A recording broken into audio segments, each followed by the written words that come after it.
Hey everyone, welcome back to my channel. In today's video, I will show you how to listen music offline on Amazon Music using an iPhone. Let's get started. First, open the Amazon Music app on your phone and make sure you are logged into your account. Now, it's important to know this first. To listen offline, you need Amazon Music Prime or Amazon Music Unlimited.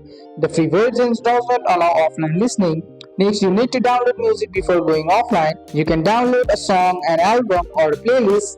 Let's start with a song. Tap search or go to library and open the song, album, or playlist you want to download. Once you're in, tap the three dot next to a song. A small menu will appear. From the menu, tap the download icon. The down arrow, wait until the download finishes. A check mark means it's saved on your phone. Now to download a playlist, tap the library tab at the bottom of the screen. Then tap playlist and choose the playlist you want to download. At the top of the playlist, tap the download button. It usually looks like a down arrow. Wait a few moments while the song downloads. Make sure you are connected to Wi-Fi for faster downloading. You will see a check mark when the download is complete. You can do the same for albums by tapping the download icon next to them. And that's it. That's how to listen offline on Amazon Music using an iPhone. That's all for today's video, guys. I hope you guys like this video. If you found this video helpful, drop a like, subscribe for more videos. Thanks for watching. See you in the next one.